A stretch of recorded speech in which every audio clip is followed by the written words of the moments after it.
सभी विजेताओं को मेरा सलाम। आपकी अपनी एकेडमी निर्माण एकेडमी में मैं आपका स्वागत करता हूं। मेरा नाम है दिनेश गौतम। एसआई की परीक्षा की घोषणा हो चुकी है तथा एसएससी जीडी की परीक्षा की भी घोषणा हो चुकी है। यह आपके लिए एक हाई टाइम है पढ़ने का और मैं आपके लिए लेकर आया हूं संविधान की एक क्लास जो कि बहुत ही पॉपुलर टॉपिक है। टॉपिक का नाम है उच्चतम न्यायालय, अर्थात हम सीधे उच्चतम न्यायालय के बारे में आज बात करने वाले हैं। सभी विजेताओं को मेरा सलाम। बोर्ड पर देखिए आप लोग, उच्चतम न्यायालय के बारे में हम लोग बातें करने वाले हैं। यहाँ पर मैंने डिटेल में लिखी सारी हेडिंग्स और इधर लिखी है कुछ प्रमुख बातें जो सबसे पहले हमको जाननी है। तो आप बोर्ड पर ये चीज देख पा रहे होंगे कि सबसे पहले यहाँ पर इस बात का उल्लेख किया गया है कि संविधान के भाग 5 में, तो मैं एक बार थोड़ा डिस्टर्बेंस हुआ है, मैं इसको थोड़ा सा करेक्ट कर लेता हूं, तब मैं आपको पढ़ाना प्रारंभ करता हूं। संविधान के भाग 5 में उच्चतम न्यायालय से संबंधित बातों का उल्लेख है, पहली बात। दूसरी बात, उच्चतम न्यायालय के बारे में जो अनुच्छेद हैं वो अनुच्छेद 124 से और 147 तक है। इस बात का आप नोट बना लेना। दूसरी बात है, अनुच्छेद 124 में उच्चतम न्यायालय की स्थापना के बारे में बात की गई है। देखिए अनुच्छेद उच्चतम न्यायालय की स्थापना यहीं पर कहा गया है। अनुच्छेद 129 में दिया गया है कि उच्चतम न्यायालय एक अभिलेख न्यायालय होगा। इस बात को, पहली बात तो ये बहुत इंपॉर्टेंट है कि अनुच्छेद 129 एक अभिलेख न्यायालय है, प्रश्न इसी तरीके से आता है। दूसरी बात, हम ये जानना चाहते हैं कि अभिलेख न्यायालय का तात्पर्य क्या होता है। तो अभिलेख न्यायालय एक ऐसा न्यायालय होता है जिसके निर्णय जो हैं वो लिखित में दिए जाते हैं तथा जिसके निर्णय का लिखित रिकॉर्ड रखा जाता है। आपको ये याद रखना है, अभिलेख न्यायालय का मतलब है निर्णय लिखित में दिए जाएंगे तथा उसके निर्णय का रिकॉर्ड भी रखा जाएगा। इसका मतलब होता है अभिलेख न्यायालय। अनुच्छेद 137 में दिया गया है पुनः अवलोकन का अधिकार। इसका मतलब है कि उच्चतम न्यायालय को पुनः अवलोकन का अधिकार है। जैसा कि शब्द से प्रतीत हो रहा है, पुनः अवलोकन का तात्पर्य होगा कि उच्चतम न्यायालय अपने द्वारा दिए गए किसी भी निर्णय का दोबारा से अवलोकन कर सकता है, उसका रिव्यू कर सकता है, उस निर्णय को बदल सकता है। यदि उच्चतम न्यायालय को ऐसा लगता है कि निर्णय देते वक्त किसी एक व्यक्ति के जो है का ध्यान नहीं रखा गया था या उससे यदि कोई निर्णय गलत हुआ था, ऐसा प्रतीत होता है उच्चतम न्यायालय को, तो अनुच्छेद 137 के अनुसार उसको दिया गया पुनः अवलोकन का अधिकार, अर्थात जो निर्णय उच्चतम न्यायालय दे चुका है उसमें वो पुनः अवलोकन कर सकता है। यहाँ पर दिया है अनुच्छेद 32। अनुच्छेद 32 उच्चतम न्यायालय को मूल अधिकारों का रक्षक कहता है। यहाँ पर मूल अधिकारों का रक्षक मैंने लिखा है। अनुच्छेद 32 में कहा गया है कि यदि किसी भी व्यक्ति के मौलिक अधिकारों का हनन होता है तो वह व्यक्ति सीधा उच्चतम न्यायालय में जाकर शिकायत कर सकता है और उच्चतम न्यायालय उसके मौलिक अधिकारों को जारी कराने के लिए 5 प्रकार की रिट जारी करेगा। यदि आपको जानना है कि कौन सी 5 प्रकार की रिट होती हैं और किस किस कंडीशन में 5 प्रकार की रिट्स उच्चतम न्यायालय जारी करता है, तो आप जाइए हमारे चैनल पर, वहां पर प्लेलिस्ट दी हुई है जिसमें कि संविधान की सारी वीडियोस 30 से ज्यादा हैं और आप देख लीजिएगा। अनुच्छेद 32 के बारे में पूरा का पूरा कम से कम 20 मिनट का वीडियो होगा। सभी प्रकार की रिट्स को जो है हमने वहां पर उल्लेखित किया है। यहाँ पर देखिए अनुच्छेद 143। अनुच्छेद 143 में उच्चतम न्यायालय को परामर्श का अधिकार, परामर्शी अधिकार है यहाँ पर कहा गया है अनुच्छेद 143 में कि यदि राष्ट्रपति चाहे तो कानून के किसी मुद्दे पर संविधान की व्याख्या के विषय में उच्चतम न्यायालय से परामर्श मांग सकते हैं। उच्चतम न्यायालय उन्हें परामर्श देंगे, अनुच्छेद 143 में है। आगे भी ये कहा गया है कि ये प्रश्न उठता है कि जो उच्चतम न्यायालय ने जो निर्णय जो परामर्श दिया है, क्या राष्ट्रपति उसे मानने के लिए बाध्य है? बिल्कुल ऐसा नहीं है। इसका उत्तर होता है राष्ट्रपति उच्चतम न्यायालय के द्वारा दिए गए परामर्श को मानने के लिए बाध्य नहीं होते हैं। अनुच्छेद 141 में दिया गया है आबद्धकारी विधियां। तो आबद्धकारी विधियां का क्या मतलब है? आबद्धकारी विधियों का क्या मतलब है कि उच्चतम न्यायालय ने जो निर्णय दे दिया है वो दिया गया निर्णय सभी उच्च न्यायालयों में तथा अधीनस्थ न्यायालयों पर आबद्धकारी होगा अर्थात उसको उन्हें मानना पड़ेगा। इसका मतलब है कि जो निर्णय उच्चतम न्यायालय ने पहले ही दे दिया है उस निर्णय को सभी उच्च न्यायालय मानेंगे। इसका मतलब है आबाध्यकारी विधियां। यहाँ पर और बहुत सारे अनुच्छेदों को मैं लिख सकता हूँ और बहुत सारे अनुच्छेदों को लिख सकता हूँ। एक है अनुच्छेद 13 क्लॉज 2। अनुच्छेद 13 क्लॉज 2 में ये कहा गया है कि यदि संसद कोई ऐसा कानून बनाती है जो मौलिक अधिकारों का हनन करता है तो उस कानून को उच्चतम न्यायालय जीरो घोषित कर सकता है, अर्थात उस कानून को रद्द कर सकता है। इस तरीके से जो उच्चतम न्यायालय है संसद के कानून बनाने के अधिकारों पर भी अंकुश लगाता है। ये अनुच्छेद 13 क्लॉज 2 में है। ये सारे के सारे अनुच्छेद जो हैं सब पेपरों में आते हैं। आप इन सभी अनुच्छेदों को लिख लीजिए, इसकी डायरी बना लीजिए, इनका अध्ययन कीजिए और बार बार अध्ययन कीजिए। अब हम आते हैं अपनी मूल बातों पर। अब हम यहाँ से शुरू करेंगे बाकी की चीजें।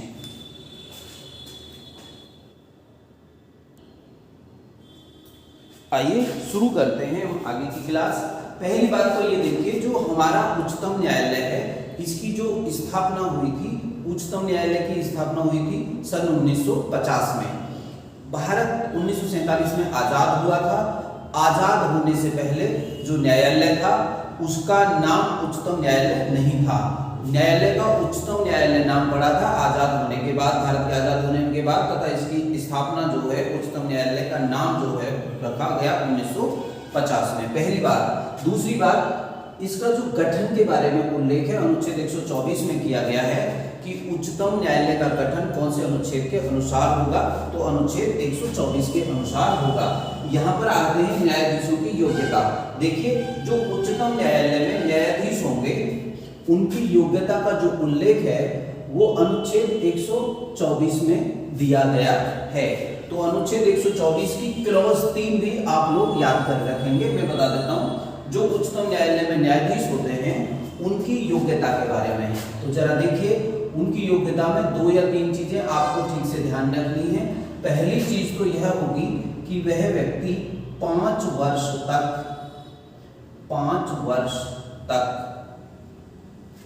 उच्च न्यायालय में न्यायाधीश रहा हो। दूसरी बात यह, या फिर वह 10 वर्ष तक एक उच्च न्यायालय में या अधिक उच्च न्यायालयों में अधिवक्ता अर्थात वकील रहा हो। उस व्यक्ति को उच्चतम न्यायालय का न्यायाधीश बनाया जा सकता है, अर्थात उसको कानून का विस्तृत ज्ञान हो। ये आपको दिखाई दे रहा होगा। अधिवक्ता रहा हो वह व्यक्ति, अधिवक्ता का मतलब है लॉयर रहा हो एक उच्च न्यायालय में या एक से ज्यादा उच्च न्यायालय में। 5 वर्ष तक एक उच्च न्यायालय में या एक से अधिक उच्च न्यायालयों में वह जज रह चुका हो। तीसरी बात और है कि राष्ट्रपति की दृष्टि में यदि वह व्यक्ति कानून का उच्च श्रेणी का ज्ञाता है तो भी उस व्यक्ति को उच्चतम न्यायालय का न्यायाधीश बनाया जा सकता है। याद रखना है राष्ट्रपति के दृष्टिकोण में। न्यायाधीशों की योग्यताओं के बारे में मैंने बता दिया, केवल आपके पेपर में इतना ही आएगा। जिन बच्चों का पेपर 2021 में है उन लोगों के लिए निर्माण एकेडमी, नवनिर्माण एकेडमी की तरफ से बहुत बहुत शुभकामनाएं। हम पढ़ा रहे हैं आपको संविधान, आप गौर से देखिए। अब हम लोग बात करते हैं मुख्य न्यायाधीशों की नियुक्ति के विषय में। तो पहली बात, मुख्य न्यायाधीशों की नियुक्ति के विषय में जो उल्लेख है वो अनुच्छेद 124 के क्लॉज 2 में किया गया है, याद रखना है आपको। तो अनुच्छेद 124 क्लॉज 2 में कहा गया मुख्य न्यायाधीश की जो नियुक्ति होगी, मुख्य न्यायाधीश की नियुक्ति कौन करेगा। तो पहली बात, मुख्य न्यायाधीश की नियुक्ति करेंगे हमारे महामहिम राष्ट्रपति जी। पहली बात, कौन करेंगे? राष्ट्रपति करेंगे। दूसरी बात, किस व्यक्ति को मुख्य न्यायाधीश बनाया जाएगा, तो आपको बिल्कुल यह याद रखना है, वरिष्ठतम न्यायाधीश को। वरिष्ठतम न्यायाधीश को इसकी योग्यता क्या होती है? इसकी योग्यता यह होती है, इसकी वह व्यक्ति ही मुख्य न्यायाधीश बन सकता है जो उम्र के हिसाब से सुप्रीम कोर्ट में सबसे ज्यादा उम्र का हो। जो वरिष्ठतम न्यायाधीश हो उसी व्यक्ति को मुख्य न्यायाधीश बनाया जाता है। यह व्यवस्था 1993 से भारत में लागू है। पहले भी यही था, लेकिन बीच में कई बार इसे तोड़ा गया। फिलहाल आप 1993 से मुताबिकात मत रखिए, ये याद रखिए कि मुख्य न्यायाधीश की नियुक्ति करते हैं राष्ट्रपति। और किस व्यक्ति को मुख्य न्यायाधीश बनाया जाता है, तो वरिष्ठतम नागरिक, वरिष्ठतम जो न्यायाधीश होते हैं उच्चतम न्यायालय के, उनको मुख्य न्यायाधीश बनाया जाता है। आगे बात करते हैं अन्य न्यायाधीशों की नियुक्ति कौन करता है। तो आपको ये याद रखना है, अन्य न्यायाधीशों की नियुक्ति के बारे में बात करते हैं। पहली बात, अन्य न्यायाधीशों की नियुक्ति भी राष्ट्रपति करते हैं, राष्ट्रपति द्वारा होती है अन्य न्यायाधीशों की नियुक्ति। दूसरी बात, अन्य न्यायाधीशों की नियुक्ति में किस किस की सलाह ले सकते हैं, राष्ट्रपति। तो आपको ये याद रखना है कि अन्य न्यायाधीशों की नियुक्ति में उच्चतम न्यायालय अर्थात सुप्रीम कोर्ट के मुख्य न्यायाधीश की सलाह जरूर लेंगे, जरूर ली जाएगी। आपको याद रखना है, राष्ट्रपति द्वारा होती है और सुप्रीम कोर्ट के मुख्य न्यायाधीश की सलाह पर राष्ट्रपति जजों की नियुक्ति करते हैं। अगली बात करते हैं यहां से आगे। अगली बात है कार्यकारी मुख्य न्यायाधीश के बारे में। क्या बात है, कार्यकारी मुख्य न्यायाधीश के बारे में लिख देखिएगा। कार्यकारी मुख्य न्यायाधीश का मतलब है भारत के मुख्य न्यायाधीश तो हैं लेकिन वो उपस्थित नहीं हैं, या वो अस्वस्थ हैं और नए मुख्य न्यायाधीश की नियुक्ति इस समय की नहीं जा सकती, वो उपलब्ध नहीं है, काम करने में इस समय असमर्थ हैं, तो उस समय एक मुख्य न्यायाधीश की आवश्यकता होगी। तो मुख्य न्यायाधीश की कार्यकारी मुख्य न्यायाधीश बनाया जाएगा। कार्यकारी मुख्य न्यायाधीश के बारे में, कार्यकारी मुख्य न्यायाधीश की नियुक्ति राष्ट्रपति करेंगे, आपको याद रखना है। कार्यकारी मुख्य न्यायाधीश की नियुक्ति राष्ट्रपति के द्वारा की जाएगी, राष्ट्रपति के द्वारा की जाएगी। क्या ये किसी से सलाह लेंगे, तो आपको ये याद रखना है कि कार्यकारी मुख्य न्यायाधीश की नियुक्ति में राष्ट्रपति किसी की भी सलाह लेना आवश्यक नहीं है, वो अपने विवेक के आधार पर किसी भी व्यक्ति को कार्यकारी मुख्य न्यायाधीश बना देंगे। तो आपको मैंने बता दिया कार्यकारी मुख्य न्यायाधीश कौन होता है। जब मुख्य न्यायाधीश अस्वस्थ हैं या उपस्थित नहीं है और उनकी आवश्यकता पड़ गई है तो कार्यकारी मुख्य न्यायाधीश की आवश्यकता पड़ेगी। अगली बात देखिए, तदर्थ न्यायाधीशों की नियुक्ति, ये बहुत इंपॉर्टेंट है, आप इसका अनुच्छेद भी याद कर लेना। पहली बात समझ लीजिए कि तदर्थ न्यायाधीश कौन होते हैं। जब सुप्रीम कोर्ट की कार्यवाही चल रही हो तो कार्यवाही चलाने के लिए एक कोरम की आवश्यकता होती है। कार्यवाही चलाने के लिए, कार्यवाही के लिए जब कोरम ना हो, जब कोरम का मतलब आवश्यक संख्या ना हो, कोरम ना हो, तभी तदर्थ न्यायाधीशों की नियुक्ति की जाती है। पहली बात तो ये हो गई। अगली बात ये है कि तदर्थ न्यायाधीशों की नियुक्ति कौन करते हैं, तो तदर्थ न्यायाधीशों की नियुक्ति करते हैं मुख्य न्यायाधीश। ये भी याद रखना है, मुख्य न्यायाधीश के द्वारा तदर्थ न्यायाधीशों की नियुक्ति होती है। और कैसे करते हैं, राष्ट्रपति की अनुमति से। याद रखना है आपको, राष्ट्रपति की पूर्व अनुमति से, राष्ट्रपति की पूर्व अनुमति से मुख्य न्यायाधीश के द्वारा तदर्थ न्यायाधीशों की नियुक्ति की जाती है। अब ये कौन होते हैं, इनकी योग्यता क्या होती है, ये आपको समझना है। तो पहली बात तो ये देखिए, उच्च न्यायालय का कोई न्यायाधीश, उच्च न्यायालय का न्यायाधीश हो सकता है, उच्च न्यायालय के न्यायाधीश को बनाया जा सकता है। और जो दूसरी बात है न्यायाधीश, और जो दूसरी बात है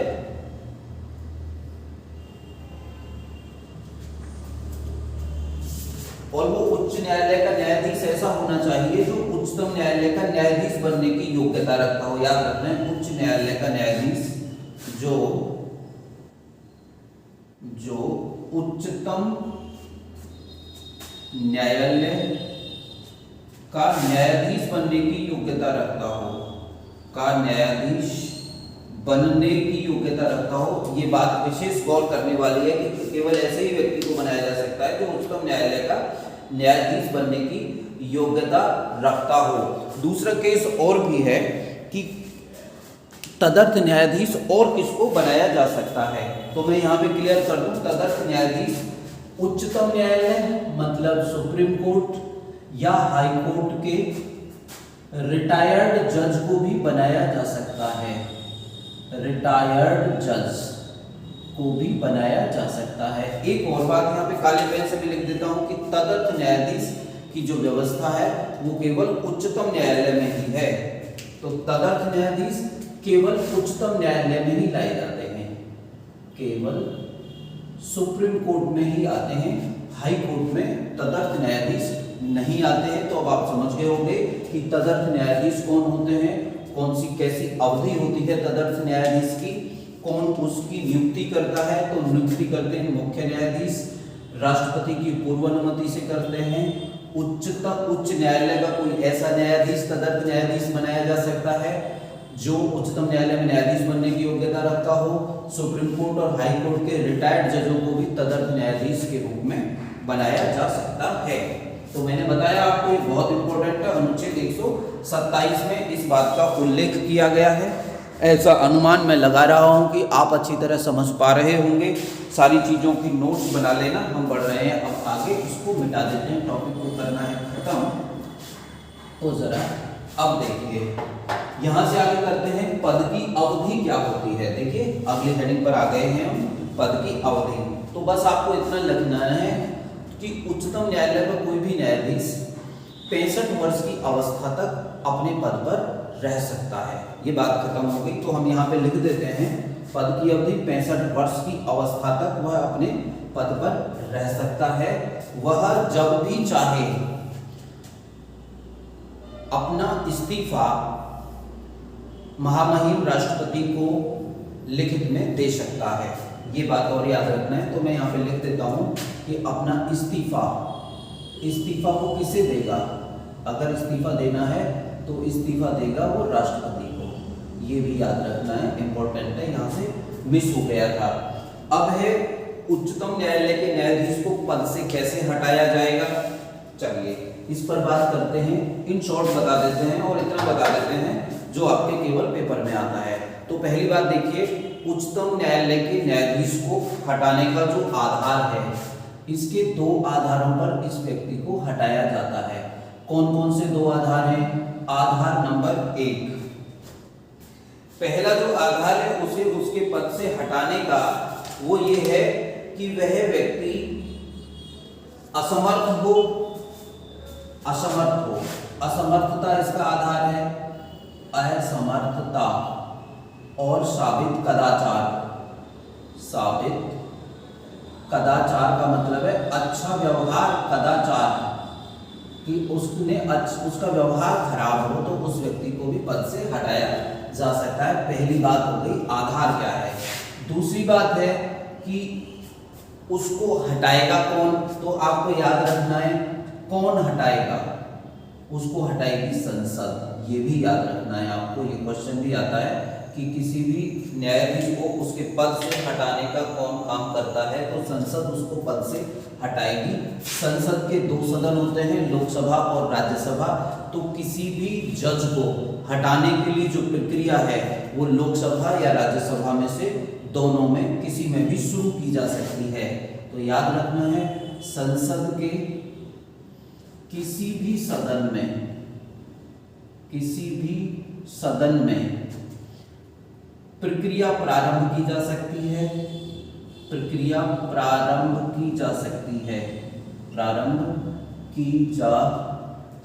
है, इसका मतलब ऐसा कोई निर्बंधन नहीं है कि राज्यसभा में शुरू की जाएगी या लोकसभा में शुरू की जाएगी, परंतु आपको याद रखना है कि यदि लोकसभा में किसी जज को हटाने की प्रक्रिया शुरू करनी है तो लोकसभा के कम से कम 100 सदस्यों की सहमति चाहिए पहले कि किसी जज को हटाने के लिए प्रस्ताव लाना है, तो उस प्रस्ताव पर लोकसभा के कम से कम 100 सदस्य हस्ताक्षर कर दें।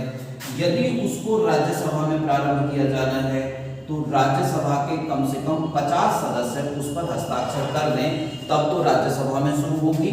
और यदि लोकसभा में शुरू करनी है तो लोकसभा में उस पर 100 सदस्य पहले हस्ताक्षर कर दें प्रस्ताव पर, तब उसके प्रस्ताव पर चर्चा की जाएगी। अगली बात क्या होगी? अगली बात यह होगी कि संसद के दोनों सदनों में विशेष बहुमत से पास होना आवश्यक है। यह विशेष बहुमत से पास होना आवश्यक है। पास होगा, विशेष बहुमत से पास होगा। विशेष बहुमत का क्या मतलब होता है कि जो टोटल संख्या है सदन की उसका 50% तथा उपस्थित एवं मत देने वाले सदस्यों का 2/3 सदस्य उस पर यदि हामी भर दें, हाँ कह दें, तो उसे हटाया जाएगा। तो विशेष बहुमत से हटाया जाता है किसी भी जज को। इसके बाद विशेष बहुमत से जब ये पास हो जाएगा तो फिर राष्ट्रपति के पास जाएगा, राष्ट्रपति इस पर हस्ताक्षर कर देंगे अंत में, तो जज तुरंत प्रभाव से हट जाएंगे। देखिए सारी चीज मैं दोबारा से बता देता हूँ। यदि असमर्थ है या साबित कदाचार के आधार पर उसको राष्ट्रपति को हटाया जा सकता, जज को हटाया जा सकता है। कौन हटाता है? संसद हटाती है। संसद के किसी भी सदन में इस बात को शुरू किया जा सकता है। लोकसभा में 50 सदस्य, राज्यसभा में लोकसभा में 100, राज्यसभा में 50, विशेष बहुमत से इसको पास किया जाना चाहिए। ये बात खत्म हो गई, यहाँ से जज हट जाएंगे। अगली बात करते हैं, पद से हटाया जाना। अगली बात है कि जो जज हैं उनको शपथ कौन दिलाता है? जजों को जो शपथ दिलाता है राष्ट्रपति दिलाते हैं। ये बात आप लिख लीजिए, मैं यहाँ पर लिख देता हूँ। शपथ दिलाते हैं राष्ट्रपति। वेतन और भत्ते के बारे में बात करते हैं तो आपको याद रख लेना है वेतन के बारे में 2 चीजें हैं। वेतन के बारे में एक तो भारत के मुख्य न्यायाधीश जो कि हमारे चीफ जस्टिस हैं, उनको सबसे ज्यादा सैलरी मिलती है, 2,80,000 सैलरी मिलती है चीफ जस्टिस को। और अन्य जो न्यायाधीश हैं, अन्य न्यायाधीशों को 2,50,000 सैलरी मिलती है। इस बात का याद रखना है आपको। वेतन और भत्ते हो गए। इसके बाद न्यायाधीशों की उन्मुक्तियों के बारे में भी बात करते हैं। न्यायाधीशों की क्या उन्मुक्तियां होती हैं? इसे मिटा दें, चलिए इसे मिटा देते हैं। न्यायाधीशों की उन्मुक्तियों के विषय में मैं बता दूं आपको। पहली बात देखिए, फिर प्रतिबंध के बारे में बात करेंगे। उन्मुक्तियों के विषय में है कि न्यायाधीश न्यायालय में जो भी बात चल रही है, किसी न्यायाधीश के आचरण के बारे में या लिए गए निर्णय के बारे में संसद का कोई भी सदस्य टिप्पणी नहीं कर सकता, संसद टिप्पणी नहीं कर सकती, राज्य विधानमंडल उस विषय में कोई टिप्पणी नहीं कर सकता है। याद रखना है, ये उनकी उन्मुक्तियां हैं। प्रतिबंध क्या है कि सुप्रीम कोर्ट का कोई भी न्यायाधीश अपना पद छोड़ने के बाद भारत में कहीं भी वकालत नहीं कर सकता, कहीं भी जज नहीं बन सकता है। ये उन पर लगाए गए प्रतिबंध हैं। अगली बात यहाँ पे रह गई है कि उच्चतम न्यायालय में जज कितने हैं। तो उच्चतम न्यायालय में जजों की जो संख्या है 34 इस समय, और 34 में होते हैं 33 जज तथा एक मुख्य न्यायाधीश होते हैं। इस बात का और याद रखना है, एक मुख्य न्यायाधीश होते हैं, 33 अन्य न्यायाधीश होते हैं। आज की तिथि में जजों की जो संख्या है वो 34 है। यहाँ से जो उच्चतम न्यायालय की जो जजों के बारे में या सुप्रीम कोर्ट के बारे में अन्य जो बातें हैं उसकी वीडियो मैं अगली बनाऊंगा, जो कि पार्ट 2 होगा। उसमें होगा पहले जज कौन हुए, अब कौन है, कौन कौन महिला जज हैं, और उच्चतम न्यायालय का क्या अधिकार है, किस किस प्रकार के अधिकार हैं। वीडियो बहुत बड़ी हो जाएगी, इसलिए एक वीडियो में इन चीज़ों को हम नहीं रख रहे हैं। चलो, उम्मीद है आपको ये सब चीज़ें समझ में आएंगी। हमारे चैनल को सब्सक्राइब करिए, लाइक करिए, शेयर करिए, अपने मित्रों तक पहुंचाइए। अगली वीडियो कल बनाएंगे। जय हिंद।